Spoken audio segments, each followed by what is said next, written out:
తెలంగాణ ఆంధ్ర ఏర్వడి 11 ఏళ్లయ్యింది.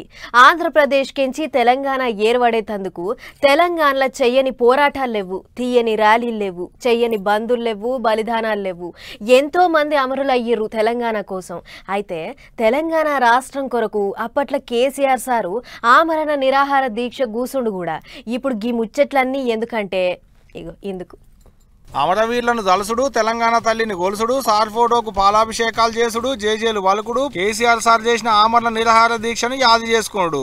ఇట్ట నడిచింది ఇలా తెలంగాణలో కాల్పార్టీల దీక్షా దివాసు. సిద్దిపేటలో అంబేద్కర్ తెలంగాణ తల్లి బొమ్మలకు దండలేసి అడ్డంక బండికి ర్యాలీ తీసిండు మాజీ మంత్రి హరీష్ రావు సారు. మేడ్చల్ల మాజీ మంత్రి మల్లారెడ్డి తెలంగాణ తల్లి బొమ్మకు దండేసిండు, దండం పెట్టిండు, సార్ ఫోటోకు పాలాభిషేకాలు చేసిండు. అడ్డంక కాల్పార్టీ జెండా పట్టుకుని నడుచుకుంటూ ర్యాలీ తీసిండు రోడ్డు మీద. కరీంనగర్ శాతవాహన యూనివర్సిటీ కాడ చేసేటి దీక్షా దివాస్ కార్యానికి మాజీ మంత్రి గంగుల కమలాకరన్ వచ్చిండు. కేసీఆర్ గారు ఈ నవంబర్ 29 డేట్ ఎప్పుడు ప్రకటించిండు, ఎక్కడ ప్రకటించిండు? సిద్దిపేటలోని అంబేద్కర్ భవన్ లో నేను నవంబర్ 29వ తేదీ నా గడ్డ సిద్దిపేటలో ఆమరణ నిరాహార దీక్ష కూర్చోబోతున్నా అని చెప్పి ప్రకటించిండు. ఆ అంబేద్కర్ భవన్ ప్రకటన ఒక చరిత్ర. భారతదేశంలోనే ఒక ఆదర్శ రాష్ట్రాన్ని తీసుకొచ్చిండు మన కేసీఆర్ గారు. ప్రపంచంలోనే గుర్తింపు తగ్గట్టు మన తెలంగాణ హైదరాబాద్ను తీసుకొచ్చిండు. కాబట్టి మళ్ళా ప్రజలందరూ కూడా ఎక్కడ చూసినా కోరుకుంటున్నారు కేసీఆర్ సీఎం అయితేనే మనం అభివృద్ధి చెందుతుందని కూడా అందరు కోరుకుంటున్నారు. అందరూ బయట తిరుగుతుంటే కేటీఆర్ సార్ మాత్రం బయటకే రాలే, తెలంగాణ భవనంలోనే ఉన్నాడు. ఆన్నే తెలంగాణ తల్లి బొమ్మకు దండేసిండు, జయశంకర్ సార్కు నివాళులు అర్పించిండు. అటంక ఈ మాట అన్నాడు. కేసీఆర్ గారు సంవత్సరంన్నర నుంచి కనబడతలేడు, వినబడతలేడు, మాట్లాడతలేడని నేను వాళ్ళకు గుర్తు చేస్తున్నా. గోడకు ఏలాడదీసిన తుపాకీ కూడా సైలెంట్గానే ఉంటుంది, కానీ తీసినప్పుడు దాని కథ తెలుస్తుంది.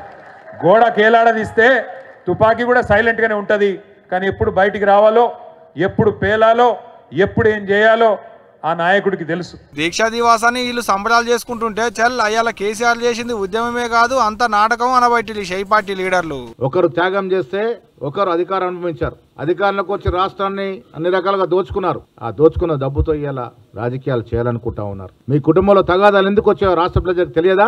దోచుకున్నది పంచుకోవడంలో వచ్చిన తేడాల వల్లనే కదా కుటుంబంలో తగాదాలు వచ్చాయి. ప్రజలకు స్పష్టంగా కనబడుతూ ఉన్నాయి.